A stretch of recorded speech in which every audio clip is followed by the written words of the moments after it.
Hi, guys, and welcome back to Confessions of a Wannabe It Girl. Today's episode, I am so excited for because it is so highly requested from you guys, and we are going to be talking about money, money, money. We're talking about money. I think there's so many questions about how we can all be rich, how we can all be out of debt. How the fuck do we start investing? It is super overwhelming, and it girl lifestyle, having money, a shopping addiction, all those things seem to go hand in hand. So, we are diving into an episode to talk about how to get ourselves out of debt, how to save and invest, and of course, live that money mindset life. We are joined by Amber from the Old Money podcast to talk about how to actionably take these steps. She really breaks it down for us, making it simple and easy about how to get ourselves out of debt. She gives amazing analogies that I think we can all understand. So, guys, let's dive into this episode with Amber from the Old Money Podcast. Let's go. Welcome to Confessions of a Wannabe It Girl. I'm your host, Marley Fregging, and I'm here to help you filter out all the bullshit and become the next It Girl. This podcast explores the reality of what it really takes to make it out there. As it turns out, it is way less Instagrammable than I thought it was going to be. I'm still very much a work in progress, but there's simply nothing else I'd rather be doing than chasing my dreams. So let's learn from my mistakes and work together to achieve our dreams with more confidence, clarity, and direction. Let's get after it. All right, well, welcome, Amber, to the podcast. I'm so excited to have you today. Stop, Marley. I'm so excited to be here. I feel like the energy of like it girls and rich girls, like it's the same vibe. Like we're all the same. I also love, I think we are both a beautiful blend of California Valley girl and East Coast mindset. So this is just going to be a lot of fun.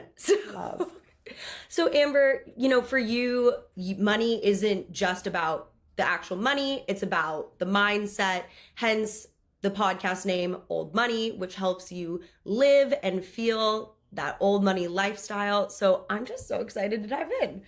Thanks, me too. So, you know, there's a couple things I think when we talk about money. I think here are the three big questions. How can I be rich? How can I get out of debt?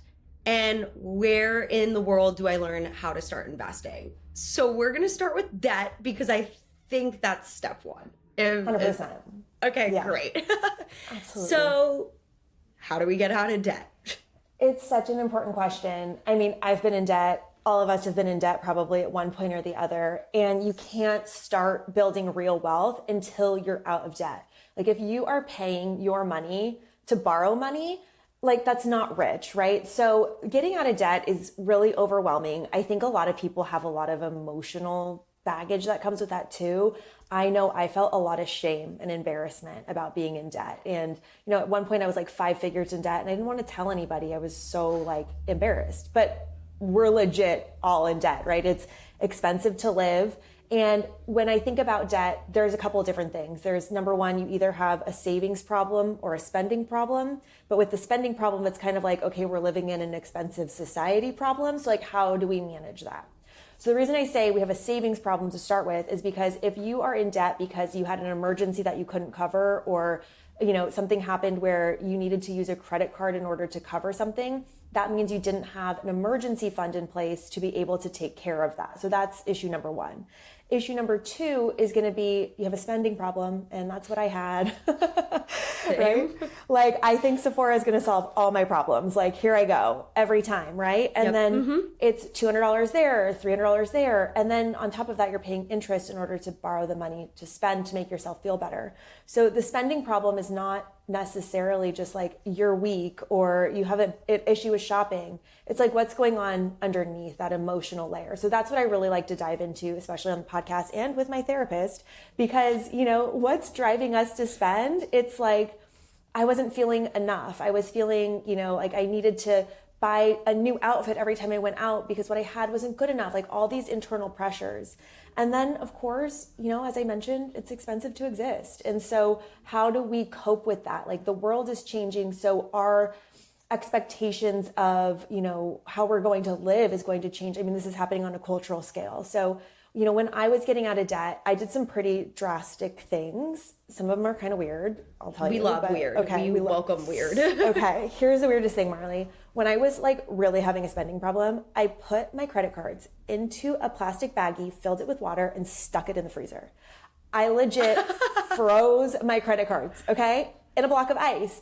Wait, that's so metaphorical and physical. Right? It's so funny. Exactly. But like I was also the girl, like I knew my credit card number by heart. So if somebody was like, turn off the auto pay or take off Apple Pay, no problem, babe. I know my credit card number and the CCV code. Like I knew it in my head. So I was still online shopping. So I had to get new credit cards and then I froze them in the freezer. And I thought, if I'm really going to need to use a credit card, it's going to be only for an emergency, and I'm going to get a freaking hammer and break that piece of ice open to get it. Okay.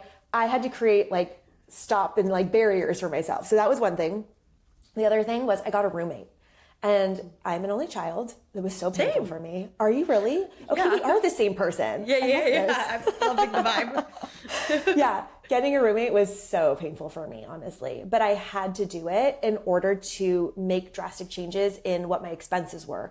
And it was through that process that I was able to start saving money and getting out of debt.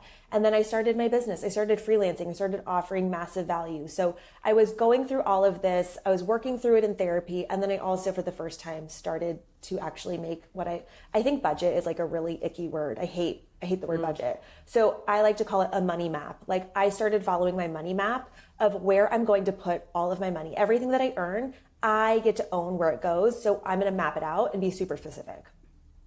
So, okay. First step one would maybe be looking at the emotional issues behind our spending, or, shit happens. Things hit the fan, like the pet goes to the hospital, money, the limit does not exist on what I'm going to spend to keep my pet happy, healthy, 100%. alive, yeah. whatnot. So looking at the issues, scoping back, then would step two maybe be, adjusting your lifestyle. Like you took on the roommate, whatnot. Yep. So then step three, which is maybe where I think the third one goes, because if you can't tell, I'm working through this live with you, is working with your savings and checkings account a little bit different. I've heard you talk about a way you organize your accounts. Can you tell us about that? I would love to. And Marley, you're totally on track. Yeah, it's like addressing the emotional issues. Yeah, yes, girl. Addressing the emotional issues, looking at your spending and your habits, making changes, and starting to really be intentional about where your money goes. And this is my number one thing, is intention. And so bank accounts, for example, this is how I set up my bank accounts. Like I have a very simple system, and this is what I recommend for everybody, because there's a million ways to complicate it. And then there's just a way that works, and it's very simple. Okay. So you have a checking account. Everybody has a checking account, right? That's like where your paycheck gets deposited. And typically when you have a checking account, you also need to have a savings account with it. It's kind of like a deal with the bank. You go to Wells Fargo, Chase, your credit union, they're going to say, you want a checking account? You have to have a savings account. I totally ignore that savings account. I just put the minimum in it. It just sits there, whatever. I don't care. I have one credit card and one credit card only. And it's just the one that I get the best deals on, the best points on, whatever it might be. When you get into more advanced levels of finance, sure, you can talk about credit card hacking, but right now we're just keeping it simple. But here's the real thing, and this is what you love, is the high yield savings accounts, okay? High yield savings means you're getting a better rate on your savings than you would just at Chase or Wells Fargo or whatever. At Wells Fargo, they give you like a penny to keep your money there. You're like, thanks, babe, like not helpful. But when you pick a high yield savings account, and there's so many out there, I recommend going to NerdWallet or Bankrate to just Google high yield savings account. I personally use Capital One. You can set up all of these sub accounts in your savings accounts. So what I do is I have savings account for, like you mentioned, I have a savings account for my dog's healthcare. I have a savings account for my Botox. I have a savings account for vacations, savings accounts for what I call designer splurges. Like when I'm saving for a purse, my money goes in that account. So it's all earmarked and it's all in its own special little place, so that I am delegating money that I earn specifically to where I want it to go. Because people think savings is like so boring. It's like, oh, you're saving for a rainy day. Yes, you need to have an emergency fund, but like, no, that's not what I'm saving for.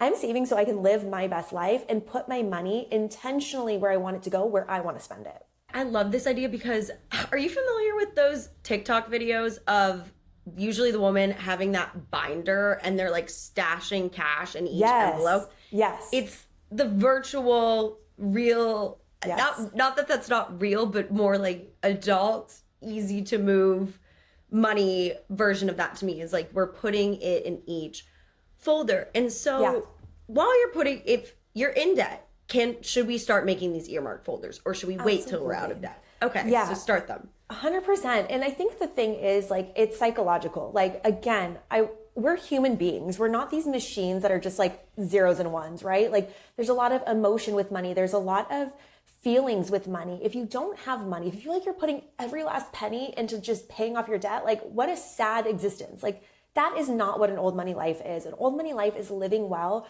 but being really intentional and responsible. So yes, we're paying down our debt. We're paying more than the minimums too. And we're also paying ourselves first. I want you to pay you first. Like do not pay your credit card companies first. Obviously make your payments on time. But what I mean by that is like you want to live your life. So the difference between, just going about your day and racking up more debt is I see a lot of people just like close their eyes and swipe and like hope for the best, right? But with a money map or with planning out where you're going to put your expenses, you're going to be able to get super intentional about making the purchases that are going to improve your life. So that means, for example, I'm going to budget for, I hate the word budget, but you know what I mean? 2 happy hours this month. And I'm going to look forward to those. I'm going to like go all out for those. Those are going to be my things instead of ordering DoorDash 15 times because I'm too lazy to cook. It's just looking one step ahead and planning that out. But yes, to answer your question, 100% you need to be saving. And as it relates to what we're saving for, number one, an emergency fund is super important. So when something bad happens, you have money to cover it. That's not going to put you into more debt. So like you said, if your cat gets sick, like there's nothing I'm not doing for my dog. You're right. Like anything that needs to happen, at least I have that emergency fund. The good way to start is just get $1,000 in that emergency fund. Then you can start funding other things. Then you want to shoot for, as you're building all of your savings, 3 months of living expenses and then 6 months, etc. So as you are building that percent, say you get a paycheck, twice a month, every other week, what percent of that paycheck should you be putting towards, if you're in debt already, should like 70% go to debt and then the other 30 go to savings? Like what's the best way to like look at money as it comes in? It's such a good question, and I hate to give you this ambiguous answer, but there is no right answer. And the reason for that, and this is the thing that I hate about like today's money pundits. You have like Dave Ramsey yelling at you and telling you to cut up your credit card. Susie Orman's in such a bad mood. Like stop. Like we're humans. Like let's be real. And there is no one formula. And the reason I say that is because depending on where you're at in your life, maybe you're a student, maybe you're a new mom, maybe you have one job, maybe you have 2 jobs. It's going to determine, or like all those situational factors are going to determine what you can do with your money, right? So I think the biggest thing is getting your monthly living expenses as low as possible within reason. Please don't live on rice and beans. Like we need a vegetable, okay? Like eat well, take care of yourself, make sure you're still exercising, like do what you need to. But do you need the Equinox membership? Or do you just need a new pair of running shoes every 3 months? So asking yourself these questions to get your living expenses down as much as possible. The rule of thumb for saving is anywhere from 10% or more of your take-home pay. I am in a season right now where I'm saving 30% of my take-home pay every single month. Savings is my jam. It's all I care about. And again, remember, it's going to bigger purchases. So all that means is like, I'm not blowing a bunch of money on Amazon. I'm not going to Target and buying new sheets every month. I'm just, oh, that's right. I took this money out of my account. I put it someplace intentional where I want to spend Botox, which I'm getting tomorrow. I don't know if you can tell, but like the forehead is, the forehead is not cute right now. So what we're working on is just getting really intentional about where we put our money. So we put it where we want it to be. And what I do for that, Marley, is after you get your emergency fund set up, whether you get your paycheck once a month or twice a month, on the day your paycheck drops in your checking account, you have set up, and you can do this through the savings accounts like Capital One, automatic withdrawals from your checking account. So you never even see the money that goes into savings. So you never feel like you lost it. It just like skims off the top. There it goes, goodbye, and it's just gone. And you're like, and that was wonderful. And thank you so much. And I think that's great to automate things because we don't need to be staring at those numbers every day being like, let's grow, let's grow, let's grow them. Because that will also, I think, counterintuitively gets us thinking like, I'm not doing enough, or I'm not doing enough to grow those numbers. So I think anytime you cannot look at that bank account while knowing you're doing your things, is great. So let's pretend that you are out of debt. And what's the next step? Is the next step investing? Where on earth do you start? Like, I mean, I feel like the education around investing is so little, like something you don't learn in school at all. 100%. Yes, after you're out of debt, what you want to focus on is building your wealth, right? You know, I look at being in debt as being like underground, like you're in a grave. And then once you get to baseline, to zero, you can actually start building your wealth on top of a solid foundation, right? Solid foundation meaning you have like a little savings, you have an emergency fund, you're living your life, and now we're investing. And then when we get to the investing and you're asking about percentages here, again, 10% minimum of your take home pay, and then whatever else you can really spare, because the reality is that investing can be kind of fun. And here's the big like misconception about investing. I think the girlies think that if you want to be good at investing, you have to like have CNBC on, you have to be watching ticker tape, you have to know what's going on. Like, no, turn it off, turn off the news. It's bad for your cortisol. Like, we don't want to see it, okay? Do not have the news on. We don't need to follow everything. You don't need to know everything that's going on to be successful in the stock market. It's the exact same thing as like setting up your bank accounts or getting out of debt. It can be really complicated. It can be really simple. Driving a Formula One car, building one, racing it is really complicated. Getting in your Jetta and going to the mall is really simple. That's what we're looking for here, okay? So setting up investing can be really simple, but you need to know a few terms first, okay? So like, I think understanding like the lay of the land is really important. So first of all, what we need to know is like retirement versus investing. Okay, that's like a big thing because there are different accounts that you would invest within depending on what your goals are. So if you work at a job and you have a 401k or a simple IRA, something like that, that is a retirement vehicle. And essentially what happens with a 401k, just as an example, is your company will put money from your paycheck into a retirement fund for you before you pay taxes on it. Which means that when you want that money, when you're 65 after you retire, you pay taxes on it then. So there's another retirement vehicle that you can use called a Roth IRA.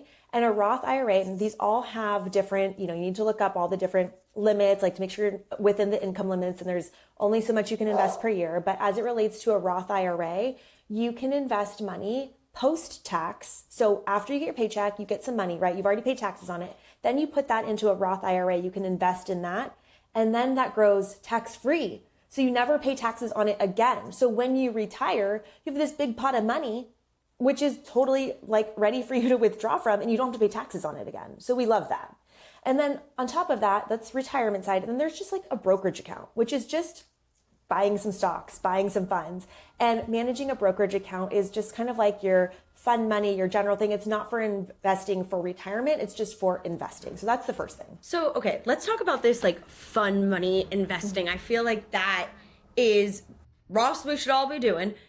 But this fun money things, where do we start? I know that there's companies like Schwab, and then Robinhood was really big there for a second. Like, what is this, an app? Do we need to call someone? How do you actually do that? Such a good question. And yes, I use Charles Schwab for all of my investing, but honestly, it's kind of like the Formula One car. You can do a lot on it. I like things to be really, really simple. So what you're looking for is what's called a discount brokerage.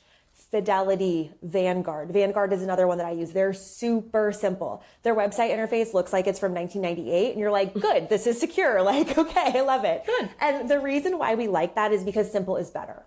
And all we're trying to do here is be able to very easily manage our funds and manage what we want to buy. So using Vanguard as an example, all of these different companies have, and this is the next thing to know, ETFs, exchange traded funds, okay? That's what we're looking for.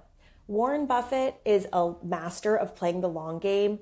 ETFs are tracking the long game. And I'm going to get more into that in 1 second.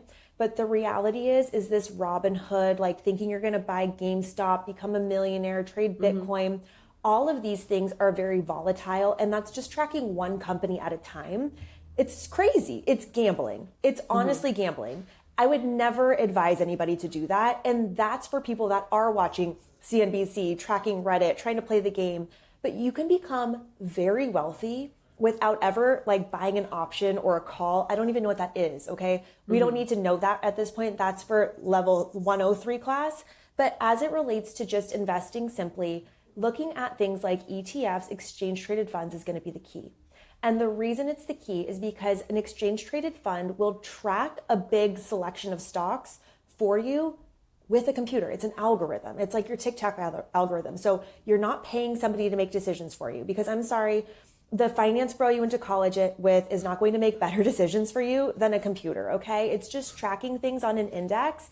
And what's going to happen is that it's going to just track over time a specific group of stocks, like the S&P 500. Have you heard of the S&P 500? Yes, but explain it to us. Yeah, because 100%. who It's knows? like, exactly. It's one of those things. It's just like, oh, everybody talks about like the NASDAQ or S&P 500. Like, what does that mean? The Joe Well, Down Industrial. Yes, exactly. Yes, exactly. S&P 500 is just a collection of the 500 largest U.S. companies. S&P is a company called Standard & Poor's. It's just their collection of the 500 biggest companies. So you're talking about Amazon, Facebook, Google, Uber, whatever. Apple. Those, yes, exactly. The big companies. Now, you have to ask yourself, do I have faith in the fact that those companies will survive for the next 10, 20, 30 years?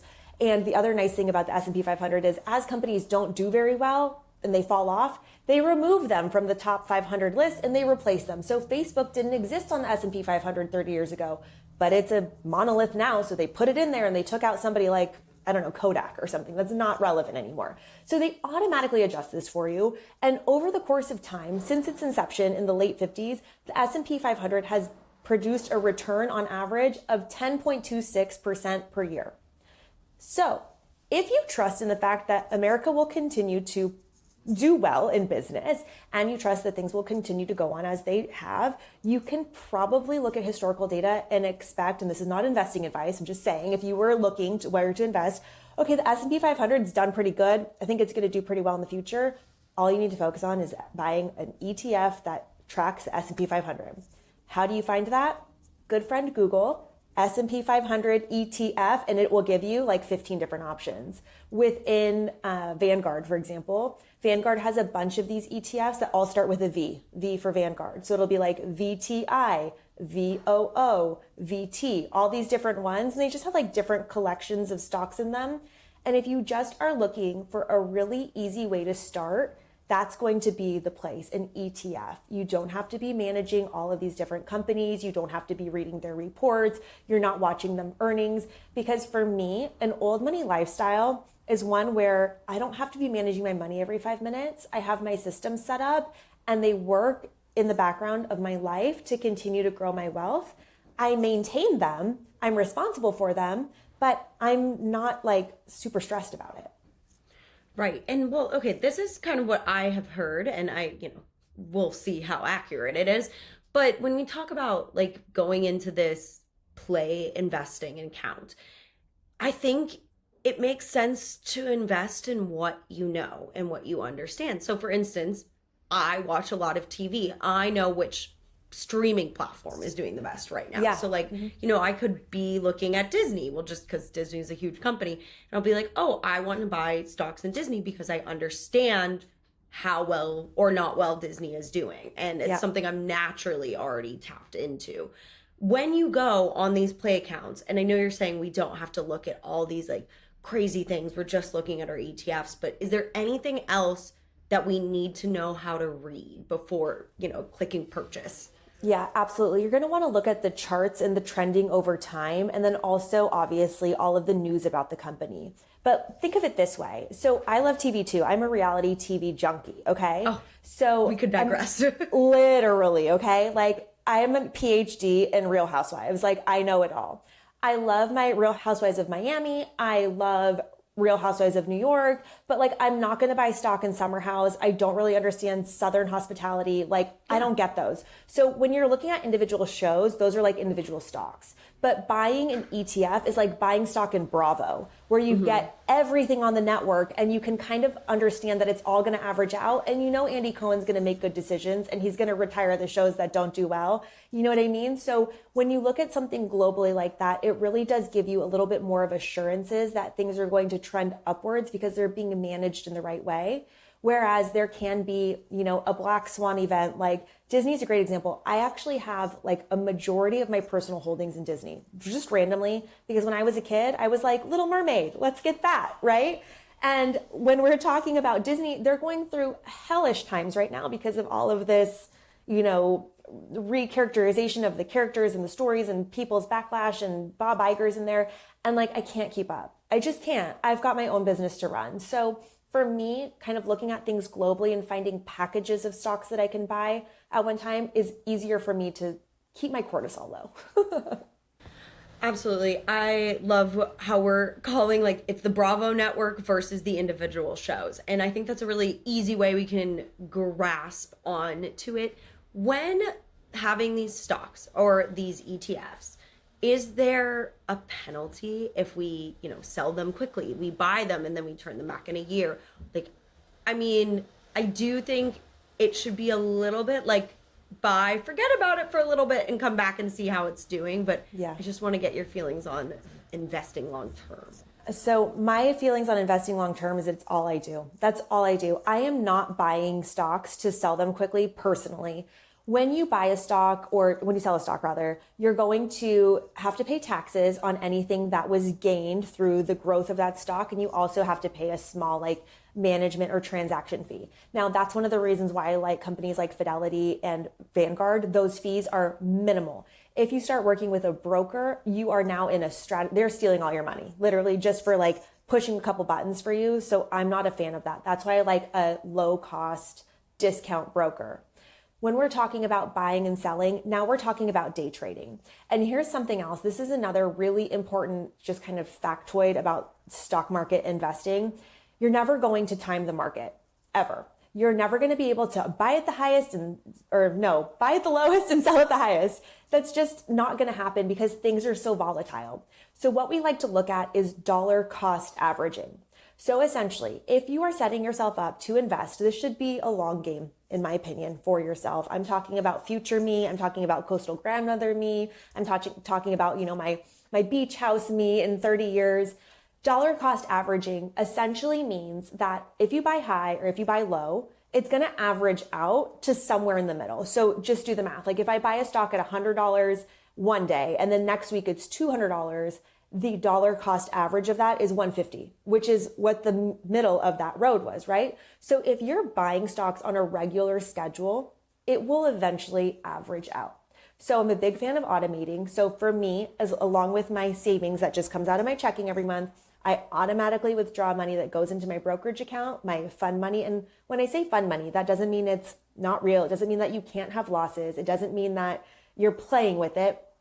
I'm experimenting with my money. I'm investing in it and I'm putting it in there. And every single month, it just automatically buys the same amount of stocks of all the ones that I have or the same amount of ETFs so that over time, it will dollar cost average out.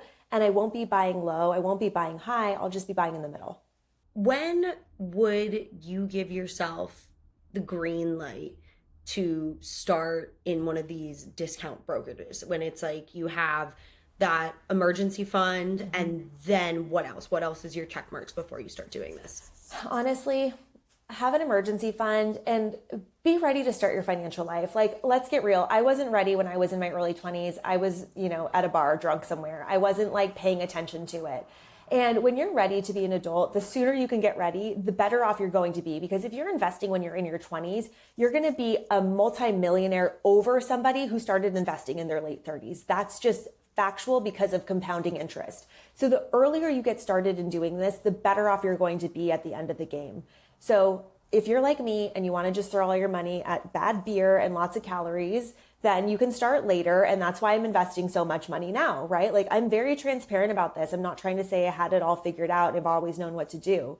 But if you are ready to take control of your financial life, I can tell you there's no feeling that's crazier than watching your bank account numbers just go up and you're not doing anything. Like I'm not working for that money. And the money that I'm earning in my stocks is sometimes more than I'm earning in my paycheck. Like it just grows and my net worth grows. And now one of the things we need to keep in mind too is it doesn't always go up, okay? The economy, the world, COVID, things happen and they go up and down. But what I know from doing my own research, and that's what I'm here to impart onto you all, is that over time, the stock market has always gone up. And I believe in American ingenuity. I believe in America as a business entity. We have, Apple's here, Google's here. We're doing some good stuff here, okay?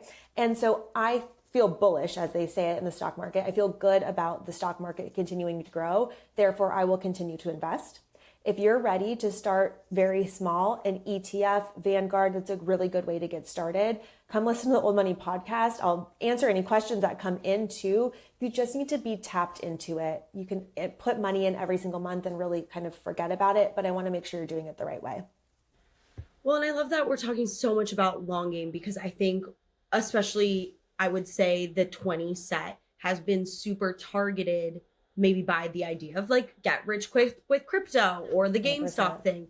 Yeah. And the reality is those things are very risky. And this is, like you said, we could be driving which I loved, by the way, driving a Formula One car, because very complicated, and living in that, we're sitting, watching the news, figuring out trading, very overwhelming things. Nobody has the time for if you have a normal job and normal life. Yeah. Or you can be here long haul and invest as you go. So congrats. I feel like we've made it. You're like rich, amazing. How do we stay wealthy? What does being wealthy really look like? I love that. So first of all, just to go back to your point about the long game, like we all know Warren Buffett. He's like one of the most prolific investors of all time. And he made the majority of his fortune, he's a billionaire, after the age of 65. I mean, this is the long game, people. Like, that's when he really got very wealthy. I mean, he's always been old to us, because as long as we've been conscious human beings, he's old, right? But what's so great about that is it reminds us that this is not get rich quick. That's not the journey. When we talk about staying wealthy, the one thing I can tell you for sure is that you can see people that are dressed well and look good and drive the nice cars, and they may or may not be wealthy. But the people that are wealthy may or may not be driving nice cars and wearing nice things. Wealthy people are defined simply by the fact that they have money in the bank. The money is not hanging in the closet, it is in the bank, and it is being used for income producing assets like buying real estate, starting businesses. It's using money to create more money. That's the real difference. And I really believe, Marley, that we are all set up on our own journeys to learn how to hold the capacity for wealth. Like, I think this is why a lot of lottery winners get rich and then lose all the money, because they've never learned how to manage money, or not even manage it, but like the energetics of feeling wealthy. Like, what does it feel like to sign a check over for $1 million to buy the down payment on the house, right? Like, you have to be really comfortable with money in order to do that and not feel scarcity around it, right? So I feel like as we all go on our individual journeys, like nobody should feel bad about where they're at. You're just exercising your muscle to learn how to hold the capacity for more and more money. And as you grow, you will build that muscle stronger and stronger so that you can do even better of managing your money when you're a millionaire.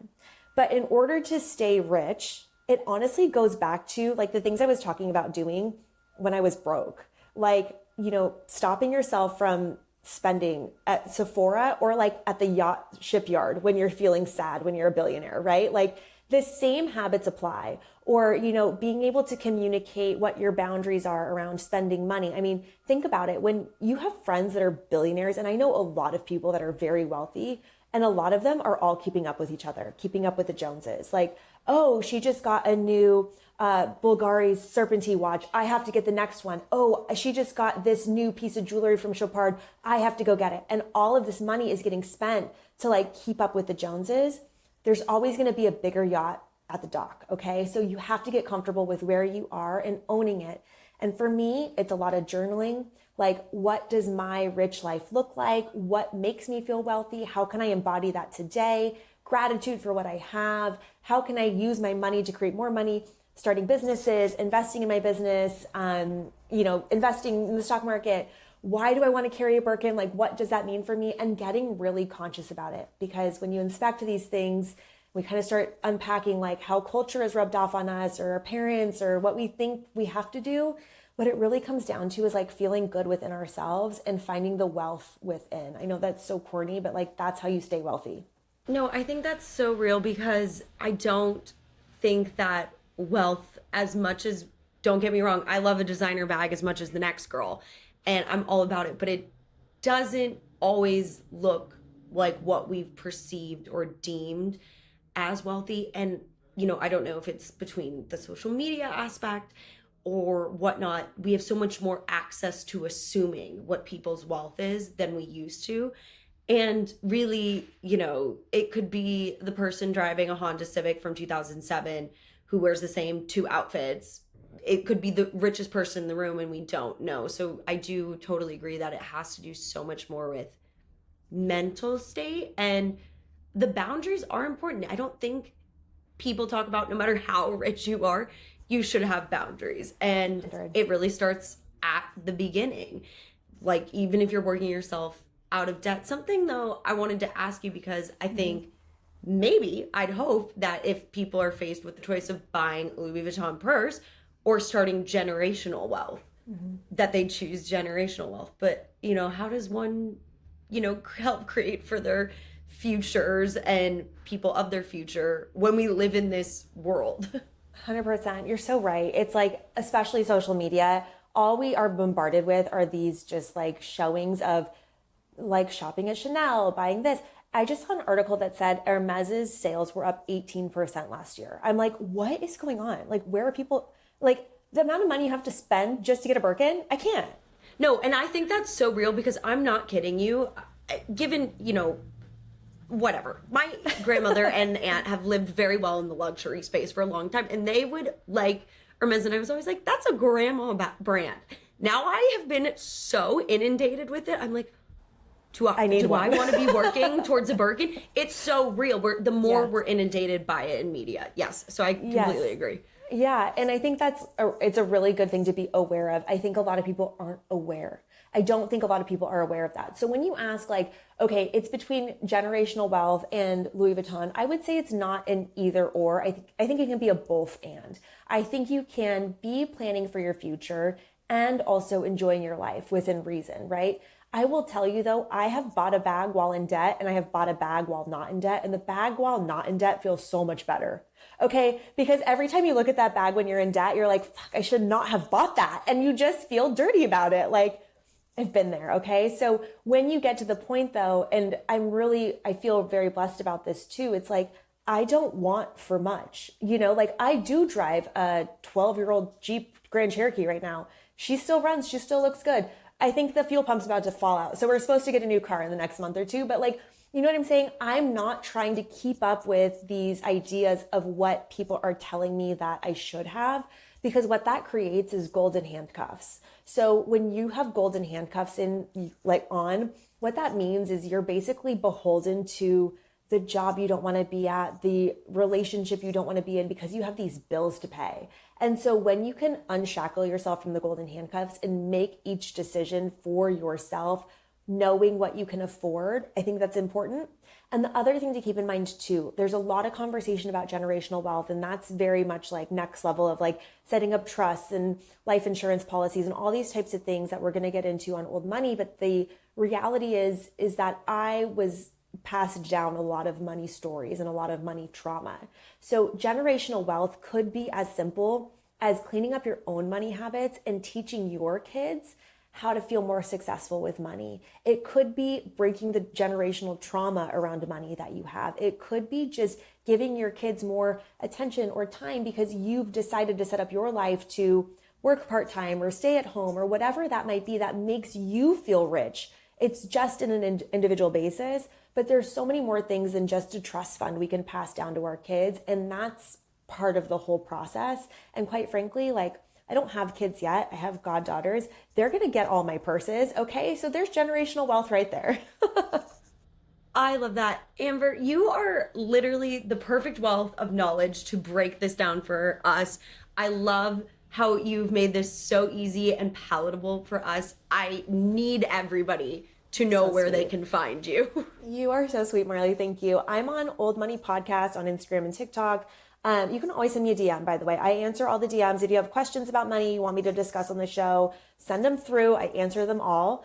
You can find me personally, Amber in California, on Instagram. And for our marketing agency, AF Marketing, it's afmktg.com or on Instagram. Thank you so much again for taking the time to be here. It's my absolute pleasure. I love chatting with you. Thank you so much for listening to Confessions of a Wannabe It Girl. Don't forget to rate and subscribe to the show. As always, we'll see you next Tuesday.